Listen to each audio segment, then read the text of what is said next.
E sem perder o foco, né? O que eu quero mostrar para você é que o missionário é você.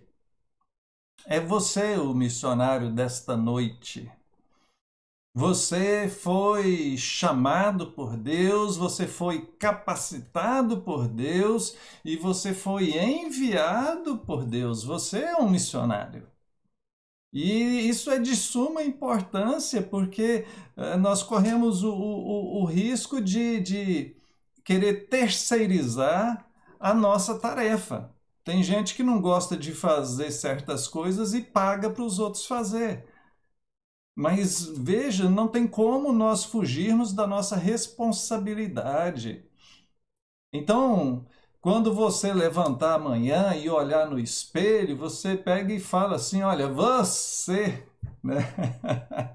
Olhando no espelho, você é um missionário. Você deve levar o evangelho. Sabe, queridos? Volto a dizer, você é alguém que foi chamado por Deus. Deus te salvou e te enviou, te capacitou, te preparou, te deu um testemunho para você falar de Jesus para as outras pessoas. Muito bem, queridos. E pensando nisso, eu quero meditar com você num texto muito conhecido aqui em Atos, capítulo 1, verso 8, porque muitas pessoas, quando a gente fala disso, olha, você deve evangelizar, você deve fazer missões, você deve falar de Jesus para as outras pessoas. As pessoas às vezes vêm com algumas desculpas, né? Fica parecendo Moisés lá. Ah, mas a minha voz. Ah, mas eles não vão me ouvir. Você conhece a história ali? Leu quando Deus chama Moisés? Moisés fica todo relutante, arrumando umas desculpinhas ali, e Deus vai falando com ele. E da mesma forma, eu quero mostrar para você que Deus te capacita para você fazer a sua missão. Atos, capítulo de número 1, o verso de número 8. Mas recebereis poder ao descer sobre vós o Espírito Santo, e sereis minhas testemunhas, tanto em Jerusalém como em toda a Judéia e Samaria e até aos confins da terra. Aleluia, que bênção a palavra do Senhor, palavra de Deus para mim, para você, meu querido. Olha, quando a gente ouve falar a respeito do Espírito Santo, né, no meio evangélico, em boa parte, né, por conta do movimento pentecostal, neopentecostal, a gente já pensa logo em algumas questões. Ah, é o batismo com o Espírito Santo, é ser cheio do Espírito Santo, é aqui, né, o poder, né, que ele fala que recebereis poder, né, o dinamis. E aí vem essa questão, não, é que esse poder é como uma dinamite, né? Daí que vem a palavra dinamite que a gente conhece, é o poder de Deus para explodir o mal. Sabe, querido? Sim, o Espírito é poder, é fogo, é a ação de Deus sobre nós, mas eu quero que você entenda algo que eu quero deixar bem claro, e esse sermão que eu já preguei certa vez ali na Filadélfia.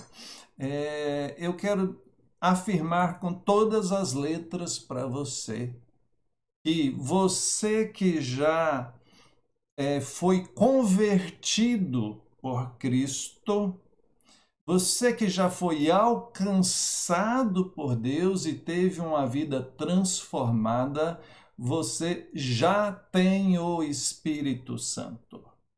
Todos aqueles que são verdadeiramente salvos possuem o Espírito Santo. Não há como uma pessoa ser salva sem ter o Espírito Santo, porque o Espírito Santo é o selo da promessa. Ele habita em todos aqueles que pertencem a Deus. Então, nós não buscamos o Espírito Santo para poder isso ou aquilo outro. Se você já é convertido, então você já tem o Espírito Santo. E já tendo o Espírito Santo, você já é capacitado por ele. Veja, eu quero citar para apenas uma passagem, entre tantas, para endossar o que eu acabei de afirmar. Efésios capítulo 1, a partir do verso 12, a fim de sermos para o louvor da sua glória, nós, os que de antemão esperamos em Cristo, em quem também vós estáis, depois que ouvistes a palavra da verdade, o evangelho da vossa salvação, e tendo nele também crido, fostes selados com o Espírito Santo da promessa, o qual é o penhor da nossa herança, para a redenção da possessão de Deus, para louvor da sua glória. Então, o Espírito Santo é esse penhor, é essa herança, é esse selo, é essa presença constante de Deus, essa é a marca do convertido, é a presença de Deus na pessoa do Espírito Santo nele. E ele vem e faz morada permanente. Ele não vem e vai, não. Ele vem e fica morada permanente na vida daquele que é convertido. Se porventura você tiver alguma dúvida sobre isso, por favor, entre em contato comigo depois, que eu terei toda a satisfação em te esclarecer, te mostrar mais profundamente essa doutrina na Bíblia, tá bom? Mas, deixando essa questão, nós, ao falarmos a respeito da nossa missão e você como missionário, eu também preciso fazer referência aqui a Mateus 28, quando nós temos o texto que ficou conhecido como a Grande Comissão. Jesus diz aos seus discípulos, a partir do verso 18, ide, fazei discípulos. Então o Senhor ordena que os seus discípulos estejam agindo, se movendo, fazendo algo que vá redundar em novos discípulos. Ide por todo o mundo e fazei discípulos de todas as nações. Fazer discípulos, nós observamos os verbos aqui, ide, fazei, dá essa ideia de trabalho, dá essa ideia de ação, e nós é que somos esses que estão recebendo isso. Essa ordem de Jesus é para toda a sua igreja, não é só para pastores, só para os missionários, só para os evangelistas, é para todo aquele que é convertido. Então, se você é um crente, se você é um discípulo de Jesus, essa ordem é para você. Ide, fazei discípulos, fazer como? Batizando-os e ensinando-os.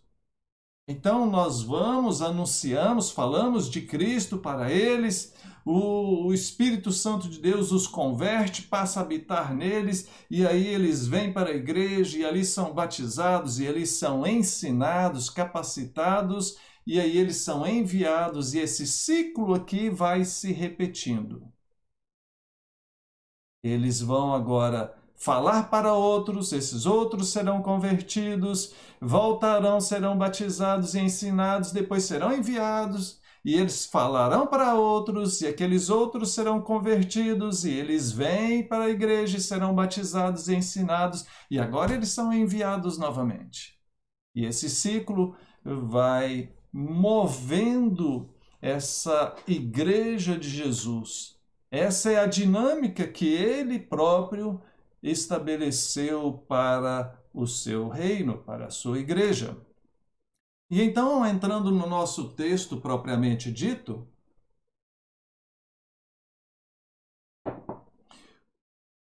Antes do verso 8, aqui em Atos capítulo 1, o verso de número 6.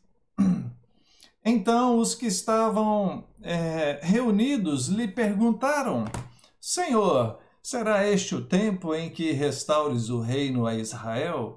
Veja, antes de Jesus voltar para o céu, naquele intervalo ali entre a sua ressurreição e a sua ascensão, os discípulos puderam desfrutar um pouco mais da presença dele.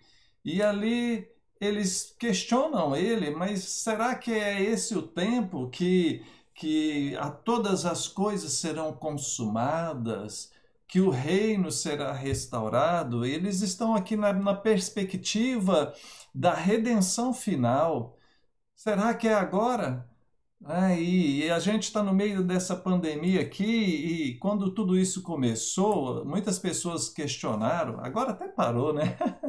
Mas lá no início apareceu muita gente, não, é o fim do mundo, não, é a vinda do anticristo, muito sensacionalismo para o meu gosto. E então as perguntas surgem, né? Será que é esse o tempo do fim? É. E verso 7, Jesus respondeu para eles: Não vos compete conhecer tempos ou épocas que o Pai reservou pela sua exclusiva autoridade. Não nos compete, queridos, ficar aí tentando descobrir, né? Se é esse o tempo do fim, se é agora que o mundo vai acabar, se é agora que Jesus vai voltar, se é agora que o anticristo se levantará. Não nos compete, sabe? Nós precisamos evangelizar. A ordem de Jesus é para a gente evangelizar. A ordem de Jesus não é para a gente ficar aí sendo mensageiros de más notícias. Sabe, eu vou até aqui jogar a tela cheia aqui, porque eu preciso falar isso para você. Tem gente que gosta de ser portador de más notícias, né? Aconteceu um problema, aquela pessoa parece que ela tem uma coceira, ela é a primeira a jogar ali no Facebook, mandar no WhatsApp para todo mundo. Olha o que aconteceu. Acontece um acidente ali, acontece uma morte lá no outro lugar, acontece um problema, um escândalo em tal lugar, aquela pessoa já sente aquela necessidade de mandar tudo aquilo.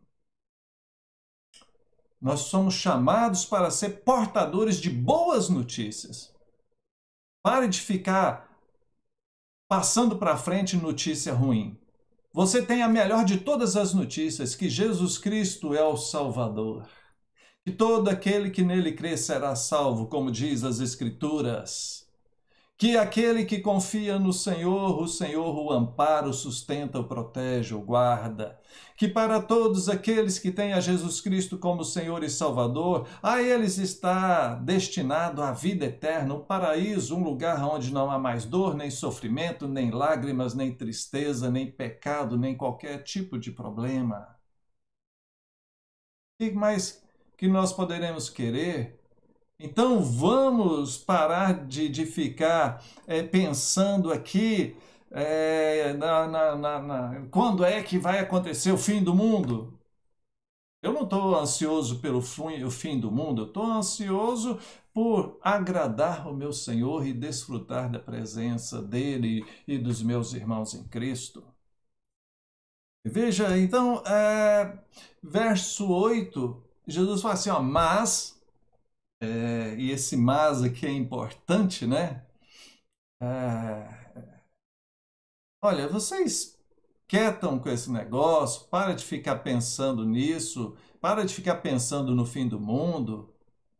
Ou vocês têm que entender o seguinte, vocês estão recebendo poder para fazer algo. Vocês têm que preocupar com o que tem que ser feito agora. É isso que Jesus está dizendo para eles. Olha, vocês receberão poder para vocês serem testemunhas, para vocês evangelizarem, para vocês anunciarem o reino de Deus. É isso que Jesus está falando para eles. Recebereis poder ao descer sobre vós o Espírito Santo. Sabe, queridos, receber poder, sabe, é a capacitação de Deus. O que é esse poder?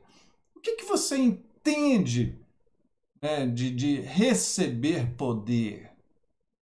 É por isso que eu fiz ali uma menção a essa questão de quando se fala do poder do Espírito Santo, algumas pessoas só pensam em batismo com o Espírito Santo, falar em línguas estranhas, ter visões e profecias. O que é esse receber poder? Olha aqui. Receber poder ao descer sobre vós o Espírito Santo. Primeiro, isso já aconteceu. O Pentecostes, a descida do Espírito Santo, narrada aqui mesmo no livro de Atos, a partir do capítulo 2. Foi um evento histórico. Aconteceu. O ministério do Espírito Santo iniciou no Pentecostes e desde lá até hoje, quando alguém aceita Jesus Cristo, quando alguém é convertido por Jesus Cristo, esse Espírito Santo passa a habitar naquela pessoa.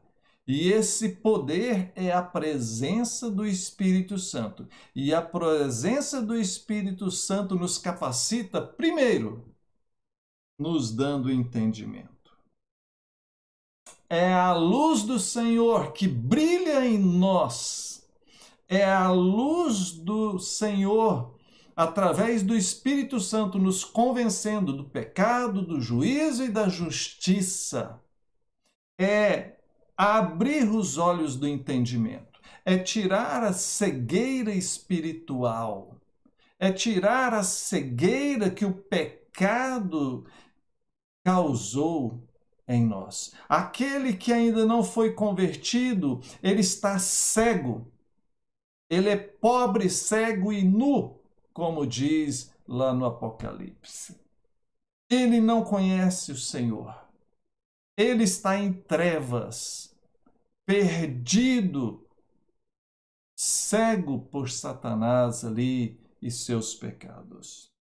Aí o Espírito Santo vem e desvenda, e dá sabedoria, e dá entendimento. E aquelas coisas que não faziam sentido para nós, agora passam a fazer sentido. E nós que não gostávamos, não tínhamos interesse na Bíblia, agora nós sentimos satisfação em ler. E quando lemos, nós entendemos. E agora nós queremos abandonar os nossos vícios, os nossos pecados. Agora nós sentimos alegria em fazer aquilo que é certo, aquilo que vai de encontro à vontade de Deus. Agora nós queremos ir para a igreja, nós queremos estar junto com os irmãos, nós queremos participar do culto, da escola bíblica dominical, na reunião de oração, participar de um ministério, ajudar em algo, servir ao Senhor, cooperar financeiramente com a igreja e os seus projetos, as suas necessidades. Tudo isso faz parte. Nós sentimos aquela vontade de falar para os outros daquilo que Cristo fez conosco. Porque se é algo bom e foi algo bom para nós, nós gostaríamos que da mesma forma fosse bom para outras pessoas que nós amamos. Então nós falamos do poder de Deus, do que Deus fez em nós, porque da mesma forma que fomos beneficiados, agraciados, nós gostaríamos que as outras pessoas também fossem. Essas coisas acontecem na vida daquele que tem esse poder do Espírito Santo. O Espírito Santo, o poder do Espírito Santo é transformando vida, dando sabedoria, libertando da cegueira, da ignorância, libertando do pecado, dos vícios e de tudo aquilo que nos afasta de Deus e nos impulsionando a servir ao Senhor. É o que diz na sequência do verso de número 8, observa aí. E sereis minhas testemunhas. Sereis minhas testemunhas. É isso que o texto diz. E veja, ele diz: sereis minhas testemunhas em Jerusalém, Judéia, Samaria e os confins da terra. Você que é crente já há algum tempo, você já deve ter ouvido essa explicação geográfica que Jerusalém é o primeiro lugar, depois a Judéia um pouco mais distante, depois Samaria mais distante ainda e até chegar aos confins da terra, dá a ideia de uma sequência, de uma escala geográfica aonde o evangelho vai expandindo aos poucos. Então, pensando no caso prático nosso, começando na nossa vida, depois passando aos nossos familiares, passando aos nossos colegas de trabalho, de escola, amigos, parentes, vizinhos, e assim vai expandindo por onde o Senhor nos levar. Não há barreiras, não há fronteiras para o Evangelho de Cristo. Então, a igreja recebeu a missão de ir por todo o mundo pregando o Evangelho. E ela foi capacitada para isso. E igreja somos nós, eu e você. Quando ela fala aqui, sereis minhas testemunhas, essa palavra testemunha no grego é o martírio, que dá a tradução para a nossa língua do mártire, né? Daquele que sofre. Então, a testemunha aqui é alguém que deve estar disposta a garantir a todo custo, inclusive com a própria vida, a verdade do seu testemunho. É interessante porque o Novo Testamento é escrito em grego e no mundo grego-romano daquela época, nos tribunais, as testemunhas, elas davam ali o seu testemunho quando era chamada no tribunal, perante os juízes, ela dava o seu testemunho ali, garantindo que o seu testemunho era verdadeiro com a própria vida. Se ficasse provado, comprovado que ela mentiu no seu testemunho, ela seria morta. Por isso, aqui veio para a tradução das nossas Bíblias a questão de ser testemunha, é de ser mártir. É de alguém que vai comprometer a sua vida nessa missão do Evangelho. Queridos, isso é um duro golpe em nós, no sentido de que nós estamos longe de cumprir isso conforme a Bíblia nos exige. Nós vivemos num mundo pós-moderno, num mundo hedonista, individualista, um mundo egoísta, onde as pessoas estão em busca das suas conveniências, em busca do seu prazer. E isso é fácil de se comprovar por você ver as pessoas lamentando. Você já ouviu o lamento das pessoas, as reclamações? Do que as pessoas reclamam?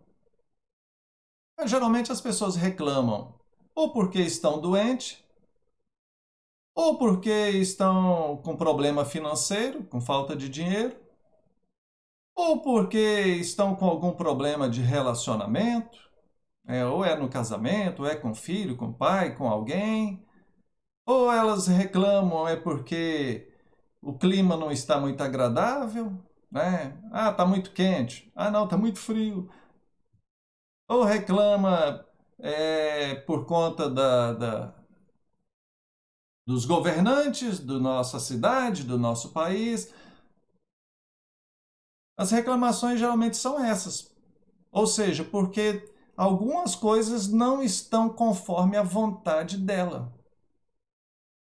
Eu nunca vi alguém chegar e reclamando: ah, eu tô muito triste porque é, eu não estou fazendo aquilo que Deus quer que eu faça. Aliás, deixe-me corrigir aqui, eu disse que nunca vi, né? Já vi sim, estou exagerando, né? Eu já vi sim algumas pessoas chegando a essa conclusão, graças a Deus, já vi sim. Já vi crentes verdadeiros, crentes comprometidos, chegando para mim e lamentando por seus pecados. Pastor, eu estou em pecado e eu estou muito triste com isso, eu quero mudar. Já vi pessoas vindo lamentar comigo, pastor, eu estou muito triste porque eu não estou fazendo nada e eu sinto que eu devo fazer alguma coisa a mais para Deus. Então, só corrigindo aqui. Mas, pegando o foco aqui, queridos, é, eu quero enfatizar o fato de que você é um missionário e que você já foi capacitado. Você já recebeu o Espírito Santo. Pergunto eu para você, o que é que te falta? O que é que está faltando para você cumprir a sua missão? Por que você ainda não cumpriu a sua missão?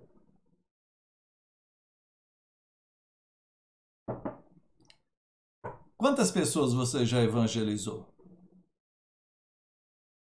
Nessa semana que passou, você falou de Jesus para quantas pessoas? Você orou por quantas pessoas?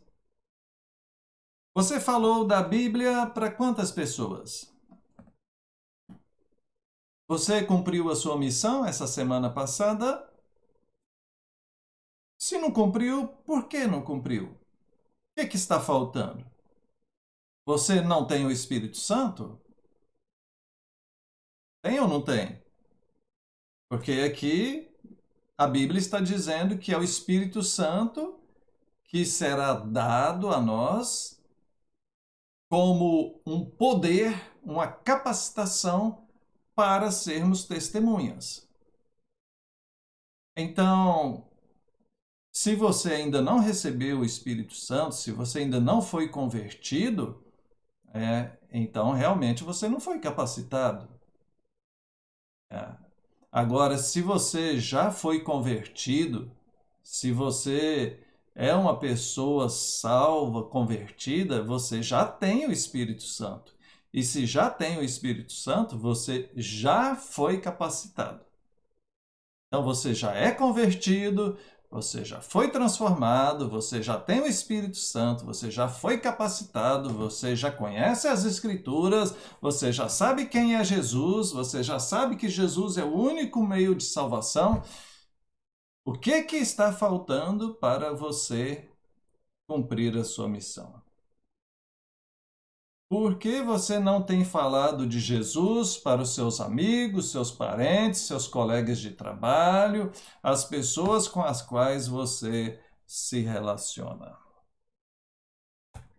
Bom, queridos, partindo para a nossa conclusão, esse texto é muito rico, eu poderia explorar muito mais num estudo bíblico, falando daquela questão do envio e das áreas que a gente tem que atingir. Mas eu quero focar na questão aqui da sua missão, do seu chamado. Primeiro ponto aqui para concluirmos, estou fazendo a conclusão, nós estamos em missão. Nós estamos em missão, queridos. E veja, eu mandei uma mensagem essa semana na lista de mensagens de WhatsApp. Nossos templos estão fechados, mas nós continuamos como igreja em missão. O nosso templo ali na rua Minas Gerais, 519, ele está fechado por conta da pandemia. Mas as nossas bocas não estão fechadas. Nós podemos conversar, nós podemos falar, nós podemos dar o nosso testemunho, nós podemos falar de Jesus para as pessoas. Nós somos a igreja do Senhor e a igreja do Senhor está em missão. A missão não parou. A missão continua a mesma.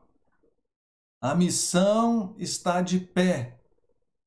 E é responsabilidade minha e sua cumpri-la. Temos o dever de testemunhar. Dê o seu testemunho, fale de Cristo para as pessoas. Nós já temos o Espírito Santo, já temos a capacitação do Senhor. Não fica preocupado em escrever um discurso e usar palavras bonitas. Chega e fala de Jesus. Olha, queria te contar o que aconteceu na minha vida desde que eu conheci Jesus. Aí fala como que você conheceu Jesus, como que tem sido a sua vida como cristão. Cita o que dá esperança para você. Fala da sua fé. Testemunha da sua fé. Né? Então, dois conselhos práticos. Fale de Jesus para seus amigos ou familiares, tá bom? Fale de Jesus. De forma bem prática e direta. Fale de Jesus para eles. Tá bom? Segundo, grave o seu testemunho e compartilhe nas redes sociais. Foi o que eu fiz hoje de manhã, né? E já tem outro aí rodando aí para trás aí na internet aí. Mas eu desafio você a fazer o mesmo. Né? Grave o seu testemunho. Pega aí, todo mundo tem um smartphonezinho. Né? Pega aí, grava um vídeo falando do seu testemunho, né? De como Jesus te salvou e como tem sido a sua vida como cristão. Faz isso. Põe lá no Facebook, no Instagram, né? Coloca lá. Manda o link para os seus amigos, seus colegas, seus familiares. Espalhe o seu testemunho, dê o seu testemunho, né? E que Deus abençoe, queridos. Amém? Graças a Deus. Vamos orar? Pai querido, louvado seja o teu nome, agradecemos por tua palavra, agradecemos, ó Deus, pelo fato do Senhor ter nos escolhido para sermos discípulos do Senhor, igreja do Senhor. Agradecemos pelo privilégio de poder fazer parte da proclamação do teu evangelho e levar as boas novas de salvação àqueles que estão nas trevas. Abençoa agora, ó Deus, a cada um que assistir essa mensagem e que teu Espírito Santo os capacite e os desperte, os leve a cumprirem a sua missão. Que assim seja em nome de Jesus. Amém. Amém.